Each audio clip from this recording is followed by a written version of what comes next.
Oh, yes, that's mine. Sorry. Hey, welcome everybody to Marketing Magic. It's Ben and Greg. Ben is mobile, so I'm kind of hosting the thing today, I suppose, recording on my very own Zoom. But I know we kind of teased some things about Facebook ads last week, and you and I both heard some speakers on stage at the Capitalism Conference a couple of weeks ago basically knocking Facebook ads, saying, this is not the way to go anymore. You should be doing this other stuff. And it was funny because there were some founders running $100 million brands on stage saying, we cannot get Facebook ads to work. And so none of you should even try. Instead, do all this other stuff. And I know you and I kind of looked at each other and smiled because, I mean, you're very successfully using Facebook ads. I'm using Facebook ads right now. It's going very, very well. So clearly they still work, but like, who do they work for? How do they work? What is the secret sauce that so many people are missing? And when should people consider using Facebook ads versus not?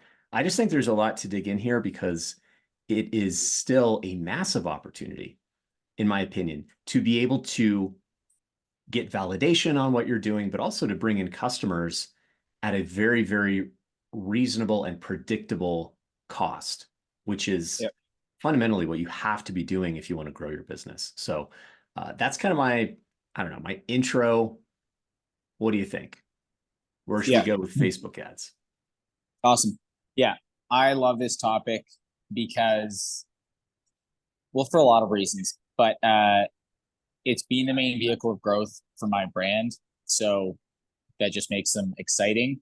But even since like 2018, like I started in the drop shipping world, learning the Facebook ads manager and starting to run ads. And I remember like making my first ad and getting my first sale. And there's a lot of like nostalgia there as current excitement. So yeah, where to start? And maybe the first place to start, I think, is why are people saying it doesn't work or not to do it? So maybe we'll just start quickly with that.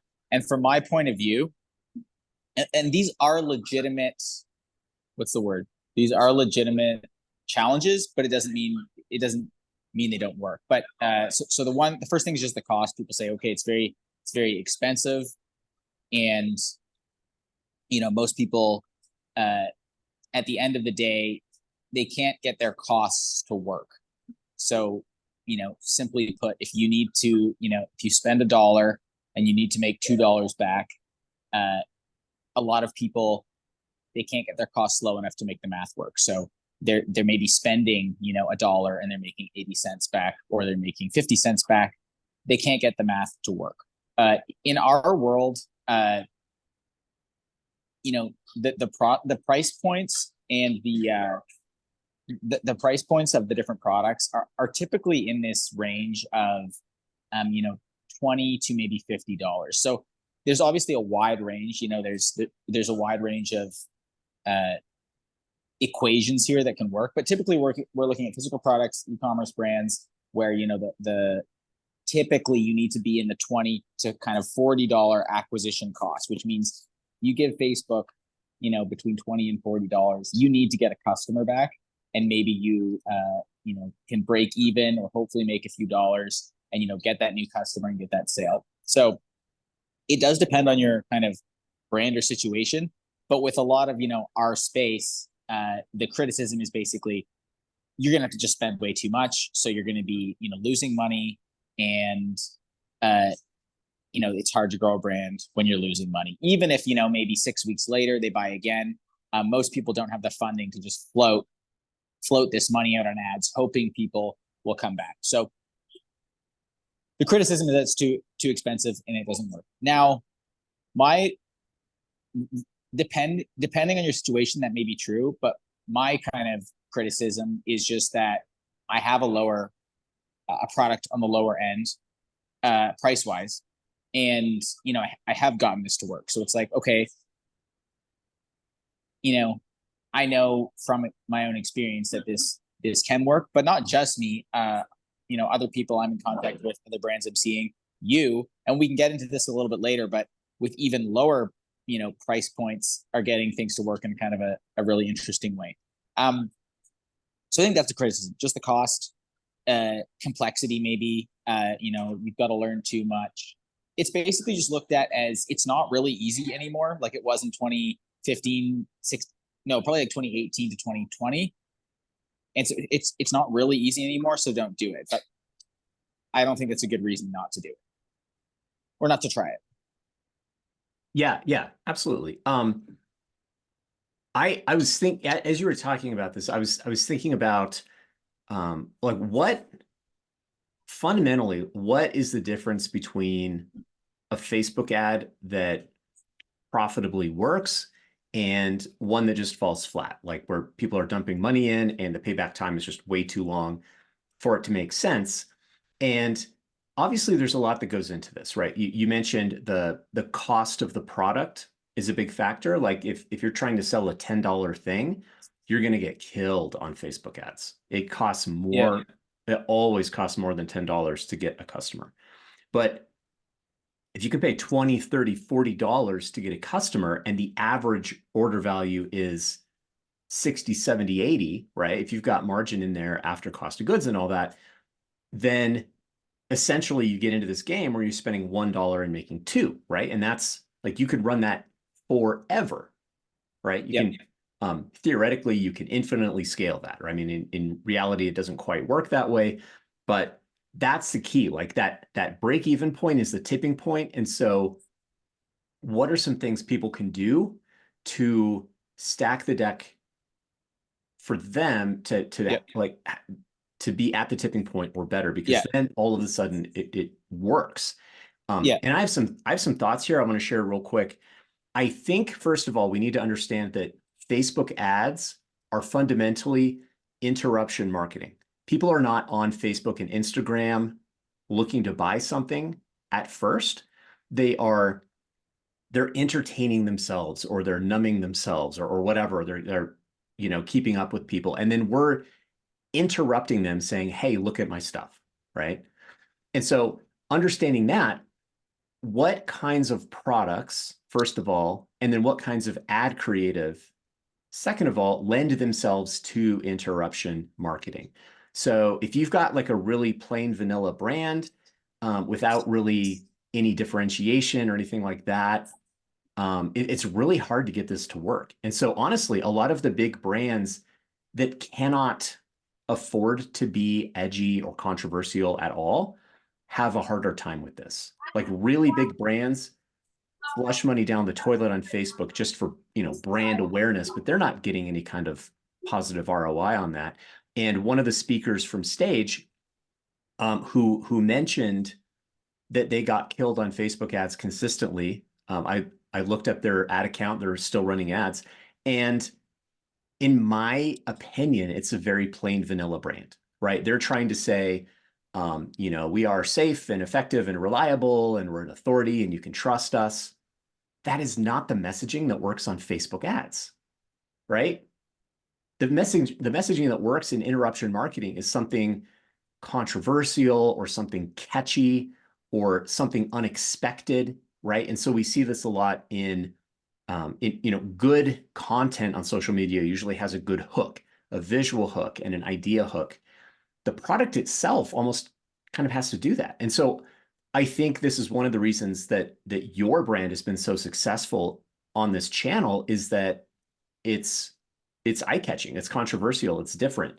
And I get fed your ads all the time, right? So I see you testing like different hooks and stuff, and you're definitely leaning into that, right? And so I think that is one of the keys, that certain brands are just set up to do better on this platform just because of their messaging and the type of product that they're selling.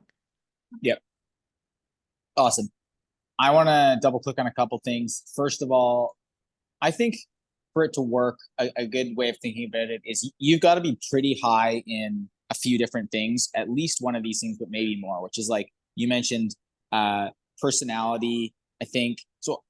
or maybe I'm putting words in your mouth, but the way I think it was like personality, um, uh, high utility, or high like emotional connection. Like you need to be pretty high in one of those things to communicate that in an ad. So, we saw I think the high utility example was maybe a little more in the drop shipping where you see like the cool can opener and it's this fast video of like, oh, it like makes it way easier. Or it's like the juicer, things like that. The mini blender was like everybody was doing that for a little bit, or the with the massager, the massage gun, right? So that's high utility where it's like, oh my gosh, pain point, cool solution, very useful. Don't care as much about the brand, honestly. Like as long as they are not, scamming me, maybe I'll give this a try and that can work. That is still a factor, but now I see like that emotional connection or that personality, the product with personality being the things that can work on Facebook. And that's what, like you said, that's why I think I've had success. And when I look at some of these other brands that are winning there, they have that as well. It's like literally the personality is baked into the product, or the emotional connection is baked into the brand. And so with that interruption type content, it's something people can connect with. It's not just the boring, credible, peer reviewed, supplement. It's something that people can connect with. So I think exploring that, and maybe that's not you and that's okay. And then it's maybe you have a different play, Amazon or Google ads or search ads or something. But I think it's worth looking at those things and seeing if your brand has those angles that you can lean into.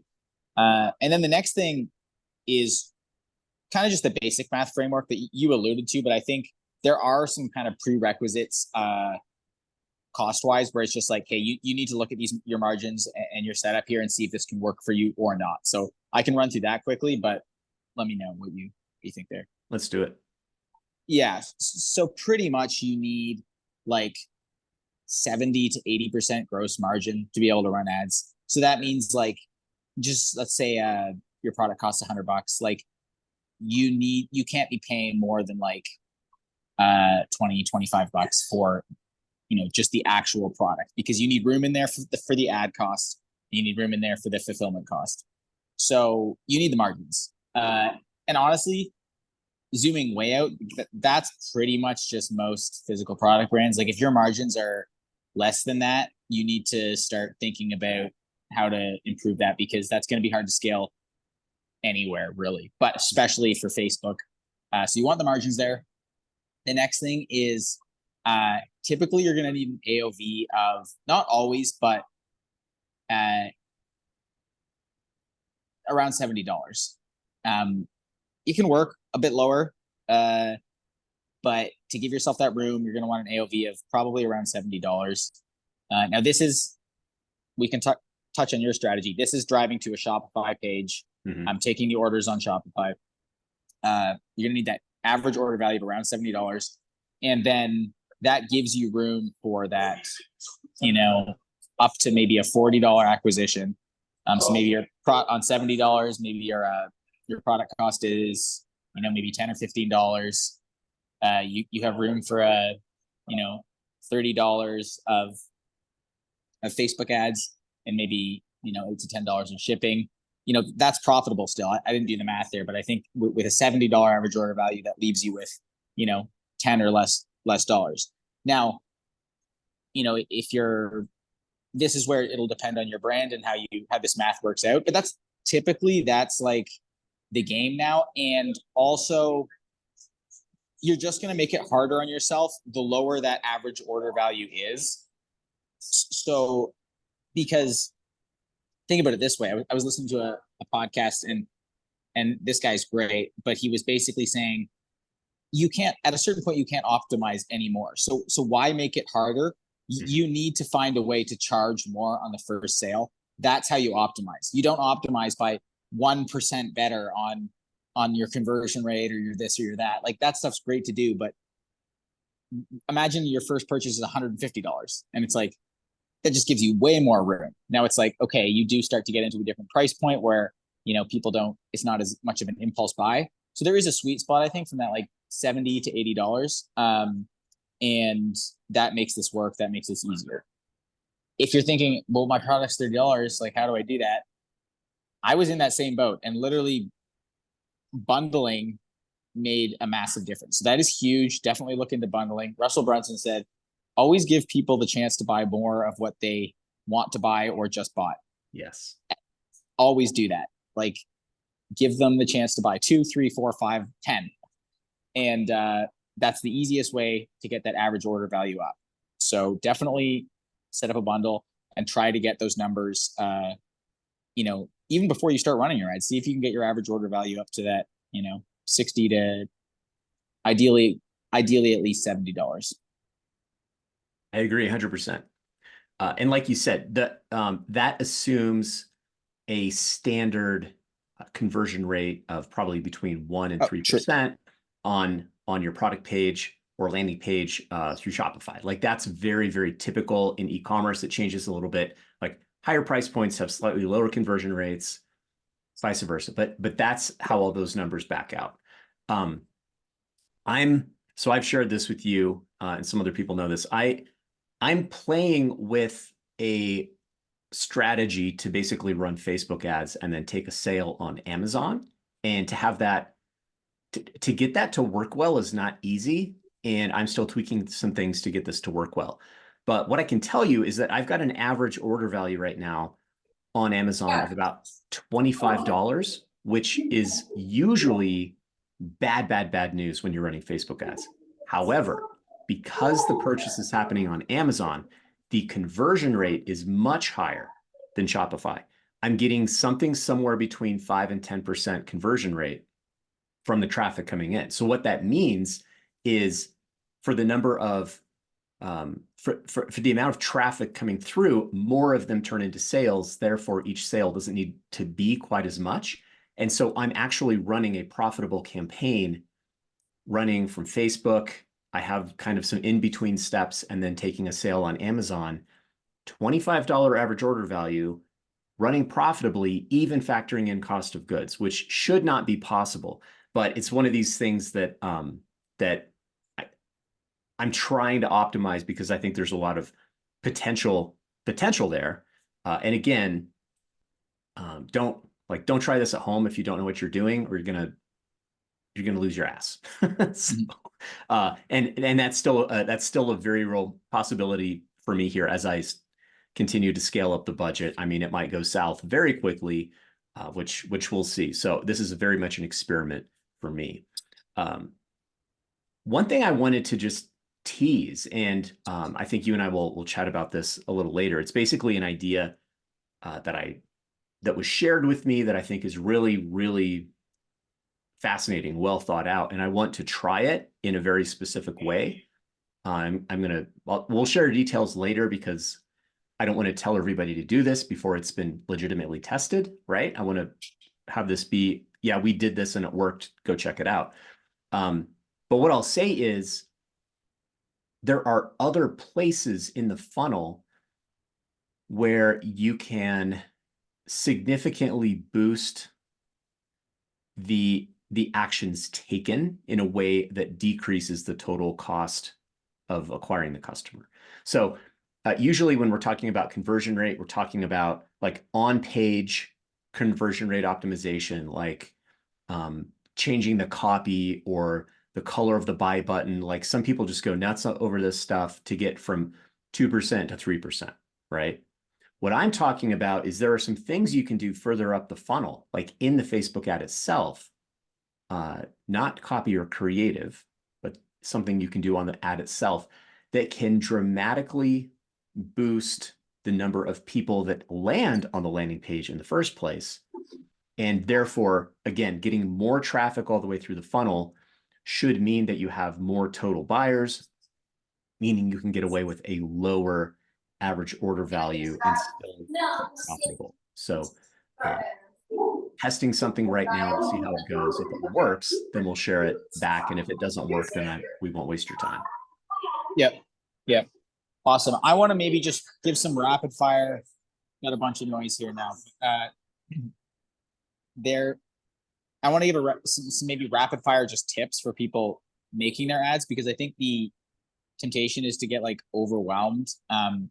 So a couple quick things are, I forget who said it, but a lot of your ad performance actually happens off the platform. So we want to presuppose, you alluded to landing page. We want to presuppose, that you've set yourself up for success by having these bundles options, by having that average order value potentially, even before you go to Facebook, people are placing orders that are averaging around $70.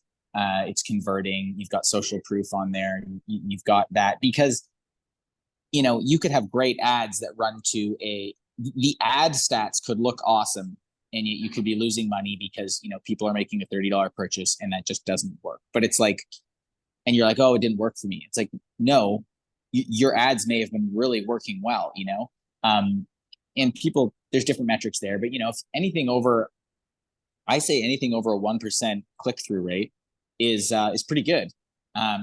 You can definitely get higher than that. But if your page converts and you've got it set up, as long as those ads are getting the click-through rate, you can succeed. So get your page set, optimize that, get your order value up. And then for the ads themselves, if you're just starting out, I don't think you need to jump into videos. I think just some simple statics can work. I'm in this in a group with the guy who runs a Meta ads coaching program, and I can link his info because he's really awesome, and he's really carrying the banner of Meta is the best way to grow your brand. And it's neat because I've seen some different examples of people in his program who are successfully running ads, and it's just really cool. Some of these ads are fairly simple. There's a guy with a duck brand. He sells stuff for duck hunting. And he's got, just some hats, some hoodies, and he had this cool waterproof shotgun shell bag. And, he just does a, picture. And I think that one was a video, showing how you use it. You roll it up. And then there's a bundle option to buy 1, 2, or 3 of them.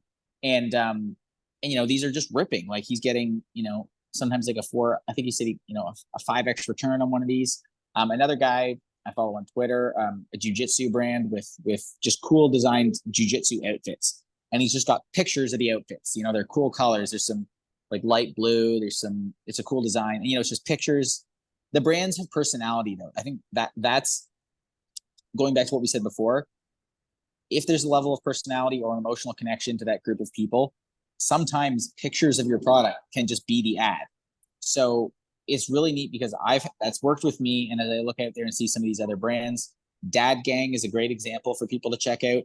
It's literally a hat that says Dad Gang on it. And these people are doing $1 million months now. And they run Facebook ads and not on Amazon. And, some of the ads that have killed for them are just, pictures of the product, but there's that personality there. So you can start simple with the actual ads and how you set those up. They don't have to be maybe even videos. They can just be pictures of your product. But this is like on that foundation of, emotional connection or personality with the brand or the product, a page that's set up to convert with numbers that will allow you to spend up to $40, $30, ideally around $30 to get a customer. And then you can start testing some stuff out. But it definitely still works. And I think going back to what I said at the beginning is it's just not as easy as, you just turn on ads and now you make, free money. It's like, well, you've got to have some strategy. You've got to have some character. You've got to, find your angle. But I don't know if there's anything else you want to run through there just on kind of the ad side. Like lowering the barrier to entry there is important for people just to test it out because that can be half the battle. Yeah, you can. And I want to just throw in 2 things before we wrap. Number one, you can test ads spending $5 a day, right? You're not going to scale to the moon at that spend rate, but you can do a very low level test. Like if you get a sale within 3 days, spending $5 a day, that's probably an indication that you should bump it up to $10 a day, right? And then bump it up to 20 and then 40. But Yeah. like you hear these stories about people, losing their shirt on Facebook ads. And that's sometimes if they don't know if something's going to work and they just go like completely all in full budget and don't have any time to learn or pivot or iterate or anything like that, then yeah, you can get into trouble. But once you start getting it to click, then you can come in, and hit go at $100 a day and have some confidence that you're going to be okay at that level because you have data, you have evidence, like what the angles, what the hooks are, what the copy and creative are that works, and that people will actually buy the product when they find it. So the Yep. final thing is this all presupposes that you have a good product that people Yep. want to buy. Yep. We're using Facebook ads to get awareness and distribution to the people who want to buy the product when they find out it exists. If Yep. you don't have a product that anyone wants, Facebook ads will not solve your problem. Yep. So we're assuming that that's true, but I've seen people get stuck on that step. So Facebook ads are lighting money on fire if you don't have a product that anyone wants. Yep. And to get really simple again, that means ideally probably more than 10 reviews. I mean, I think I did start with only like 6 or 7 or 8 reviews, but some reviews, a brand that is, you've had evidence that some people want the product, even doesn't have to be thousands, but even a few dozen, maybe, you've got that early, evidence that, yeah, people want it 100%. And then, yeah, give it a try. Cool. All right. Hopefully, so you'll put the link in for the program that you're in, right? For Facebook ads. Yep. And I think if you are watching this and you have some validation that people want what you have, this is probably worth a shot. It's a very low test, low risk test. And it's one of those things where if it works and is scalable, it can absolutely change your business. Gives you complete control over your traffic. And that is the bottleneck for 90% of businesses in the early stages is traffic. Yep. 100%. I've been meaning to make like a small guide just on like the easiest way to set up a campaign. I won't say that I'll do that, but I would like to do that because it's as easy as you don't need to do a ton of targeting anymore. You can just leave Facebook does most of the targeting. Just putting some creativity into your ads, which you can do in Canva, and then uploading those static images to Facebook. Open campaign, Advantage Plus, optimize for sales, and that's all you need. So give it a try. Yeah, I'll try to throw some stuff in the links. Cool. Sweet, dude. Let's wrap it. All right. Thanks everybody for tuning in. We'll be back next week. Later.